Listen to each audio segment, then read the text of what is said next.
Then you replied, O swineherd, ah, my queen, if these Achaean sprigs would hush their babble, the man could tell you tales to charm your heart. 3 days and nights I kept him in my hut. He came straight off a ship, you know, to me. There was no end to what he made me hear of his hard roving, and I listened, eyes upon him, as a man drinks in a tale a minstrel sings, a minstrel taught by heaven to touch the hearts of men. At such a song the listener becomes rapt and still. Just so I found myself enchanted by this man. He claims an old tie with Odysseus too. In his home country, the Minoan land of Crete, from Crete he came, a rolling stone washed by the gales of life this way and that to our own beach.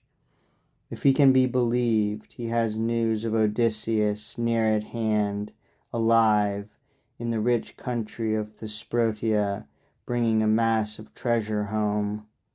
Then wise Penelope said again, Go call him, let him come here, let him tell that tale again for my own ears. Our friends can drink their cups outside or stay in hall, being so carefree, and why not? Their stores lie intact in their homes, both food and drink, with only servants left to take a little. But these men spend their days around our house, killing our beeves, our fat goats, and our sheep, carousing, drinking up our good dark wine, sparing nothing, squandering everything. No champion like Odysseus takes our part. Ah, if he comes again, no falcon ever struck more suddenly than he will, with his son, to avenge this outrage. The great hall below at this point rang with a tremendous sneeze. Kerchoo! From Telemachus, like an acclamation, and laughter seized Penelope. Then quickly, lucidly she went on. Go call the stranger straight to me. Did you hear that, Eumaeus? My son's thundering sneeze at what I said. May death come of a sudden so. May death relieve us, clean as that, of all the suitors. Let me add one thing, do not overlook it.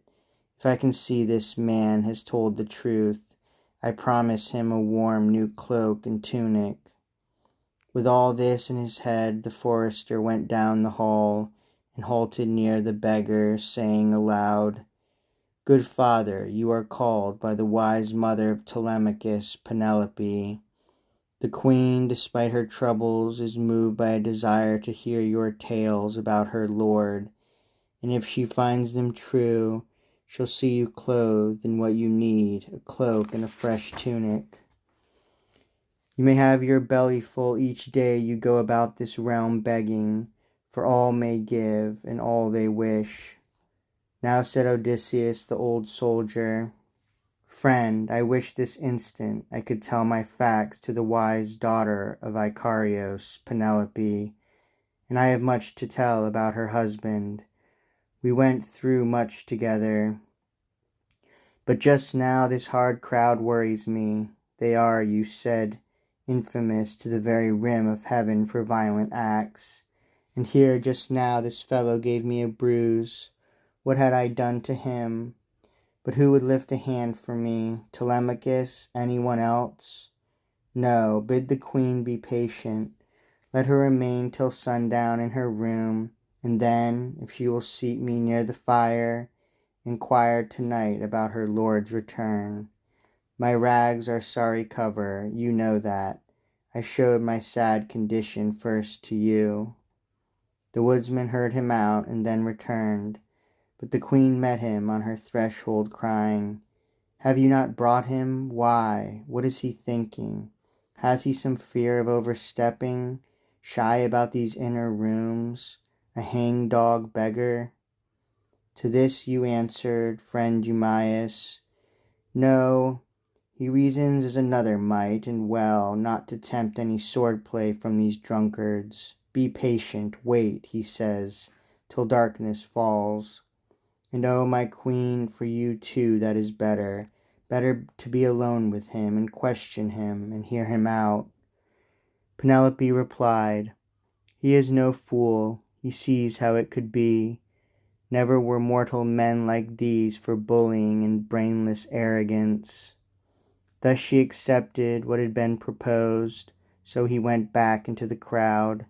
He joined Telemachus and said at once in whispers, his head bent so that no one else might hear, "Dear Prince, I must go home to keep good watch on hut and swine and look to my own affairs.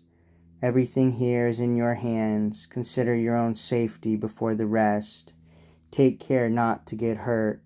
Many are dangerous here. May Zeus destroy them first before we suffer."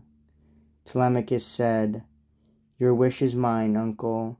Go when your meal is finished, then come back at dawn and bring good victims for a slaughter.